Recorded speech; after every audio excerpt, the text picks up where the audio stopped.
to this segment of Coffee with the Candidates. This morning I'm coming to you with Mr. Mark Silvey, who is running for Arkansas State Representative, District 3, correct? Correct. All right, thank you for being here. Well, thank you. I'm glad to be here, and I really appreciate y'all at SWORT doing this because it helps the people to be informed about our elections, which I think is a really big need. It is, and that's a good segue into the first question. To give viewers an idea, what is the role of the state representative?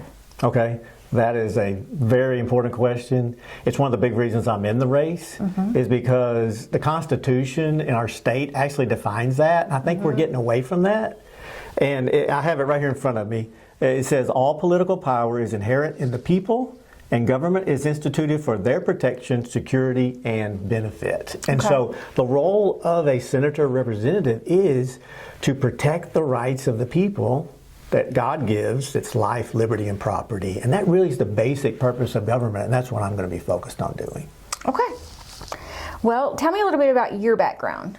Well, I have a varied background. I'm a pastor at Mount Olive Baptist Church in Nevada County, but I'm also a small business owner, father, grandfather, but I got involved in governmental policy and following COVID, and became very convicted about we as people don't know what's going on in our government in Little Rock, and that we need to try to inform the people, and I got involved in doing some things like that, and so that's what kind of led me up to this point. Okay. And which of your experiences do you think prepared you for public office?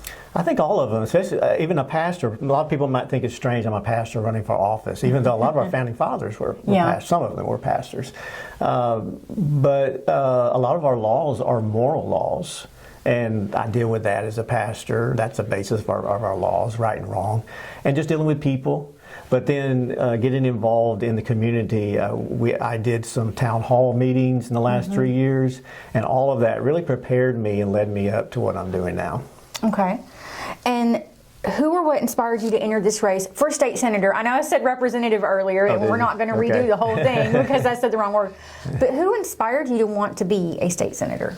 Well, I had people in the community, you know, that I saw there was a real need. They wanted to be informed. My family, of course, my kids. But I did have a kind of a special inspiration when I was really trying to make the decision, ready to do this. And I read the story of one of our founding fathers, Frederick Muhlenberg. He was a pastor. At first, he opposed Christians being involved in government in the Revolution time. And but then the British Army invaded New York and ran him out of his home, and he began to see why we needed to be involved, such as the Christians need to be involved. He went on being a Speaker of the House, the first Speaker of the House in the U.S. Congress, and a signer then of the rights of the Bill of Rights.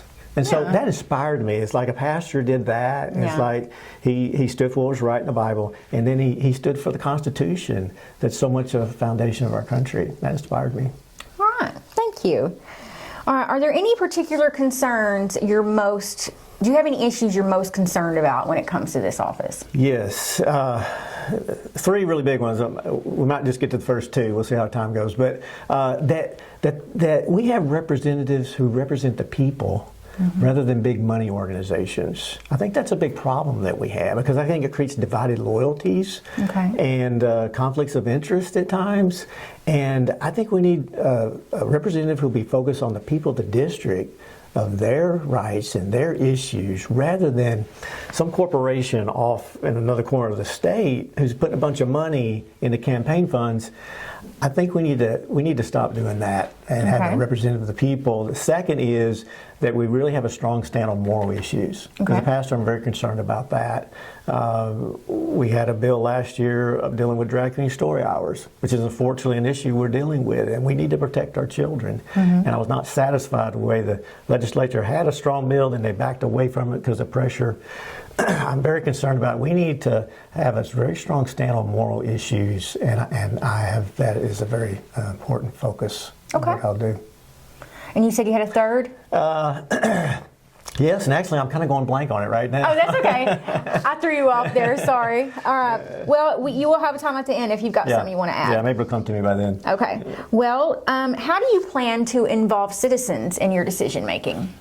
Yeah, do what I've already been doing. Okay. Like I said, in the last 3 years, I've already had 3 town hall meetings as just a citizen activist. I understand that was talked about 2 years ago with the one who holds office now. It hasn't happened that I know of. I've held 3. I will do that even more. Because I really see the importance that our people need to understand what's going on in Little Rock. They don't. Yeah. And the bad fact is a lot of people in Little Rock, the powers that be, don't want the people to know what's going on in Little Rock. But that's what we need to do. Okay. And this is what we call our fanciful question. If you received $1 million grant to use in any way you wanted for your district, what would you do with it and why? Okay.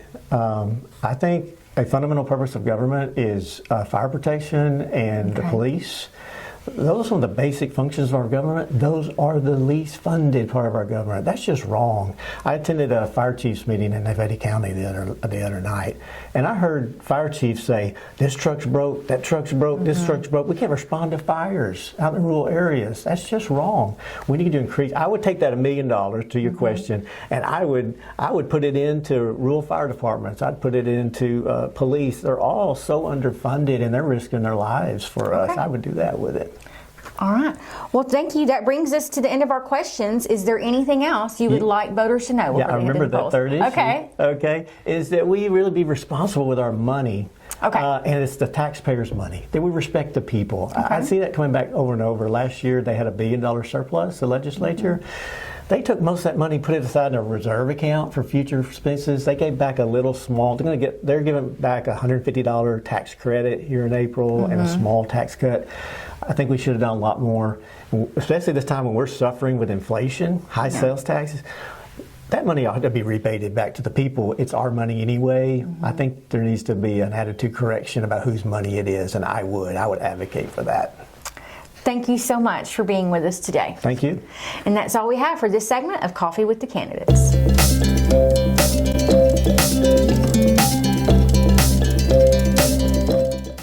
Hi, I'm April, and welcome to this segment of Coffee with the Candidates. This morning, I'm coming to you with State Senator Steve Crowell, who is up for re-election for District 3. Thank you for being with us. Absolutely, my pleasure.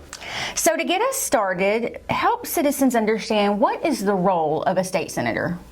The role of state senator is we are representative of almost 90,000 people. Okay. And we make the laws. So in the session, every odd year, so in 23, we had a session where we made laws. So we passed close to 1,700 laws, which is the least laws since 1972. And most of the laws we pass are just fixing up laws that had issues with them. Because when you write a bill and it gets passed, there's always the unintended consequences. So most of them are fix-up bills, about 75% of them. And then we do the budgeting all year long. We do audits of cities and counties and everything. And that's what we do. Okay. Well, let's let viewers know a little bit about yourself. Tell me about your background. Well, I've done many things. I've owned about 7 businesses in my life. My wife and I own SL Crowell Properties and Development and have rentals. I have 4 kids. I have a 25, a 20, an 11, and a 9 on Saturday. And they keep me busy. And my wife, Laura, who's a financial advisor. We live in Magnolia, Arkansas. Been very involved in the community and love South Arkansas. All right. And which experiences do you think have prepared you for this office?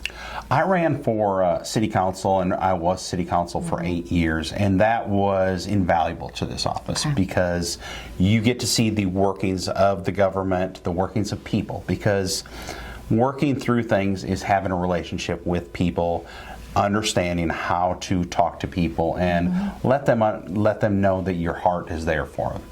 Okay. And who or what inspired you to enter this election, or I guess we could say re-enter since you've already done it? I think the first election and this election are the kids. The kids, my family, just my faith. I believe that you have to be a public servant. I am considered a politician, but I like to call myself a public servant because that is where my true heart is I don't want to be on TV. I don't want to be on the radio. I want to be behind the scenes fixing things. I want people to be able to come to me, call me. As you know, my phone number is everywhere, my cell phone's everywhere, and I want them to be able to call me, and I want to be able to fix. So that's, yep, that's. All right. Are there any particular issues you're most concerned about heading into this next election? Well, I mean, I think that's I can talk for hours on that, but I'm going to give you the highlights of that one. Number one, we passed the LEARNS bill, and with any bill, there's issues, and I've seen some things that have come up that we're going to have to fix to make it better. There's lots of great things in the LEARNS Act, but there's things that have to be done. The other thing is criminal justice. We've got to get the prisons built and things like that. And then locally, we have lithium down in the south part of my territory, and then we have housing and mental health. So those are some things that I've really been working on in the off season, doing a lot of investigating. The good thing is throughout the United States, there's usually a good program. So you don't have to reinvent the wheel. It's about research and finding what can help with some of these things. So I've been fortunate to find some things that I think will help South Arkansas. Okay. And my next question is always, how do you plan to involve citizens in your decision making? You kind of touched on that a little bit, but explain a little bit more.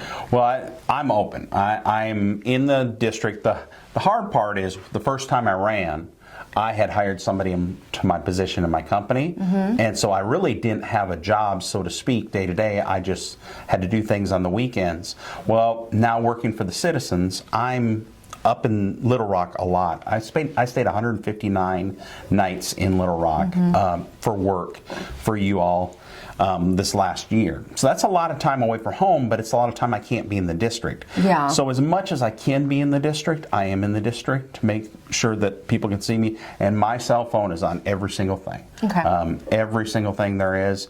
And I've been very blessed to have many people call me and been able to put them in connection with the right people to help them get what they need. Okay. And now for our fanciful question, if you were to receive $1 million grant and you could use it for whatever you wanted in your district, what would you do with it and why? Well, now, is this $1 million grant a day or $1 million grant a year? A day, just a day. A day. So I think the biggest thing is we have to watch out for our children. Okay. So I would put it into something for our children. More than likely an after-school tutoring, after-school, something like that. I think that's the way to go to start helping the children. Okay. Well, that handles all of our questions, but before we go, is there anything else you would like viewers and voters to know before they head to the polls? I just want everybody to know that I will work as hard as I can for you, as I have. Please feel free to call me, and we will get you taken care of, and I will listen to your issues. If I don't know your issue, I can't fix it. I have to represent 90,000 people. Please feel free to call me. You are not bothering me. That's what I signed up for, to be a public servant for you. All right. Thank you for being with us today, Steve. Thank you. This is April from Spark Today, and this is Coffee with the Candidates.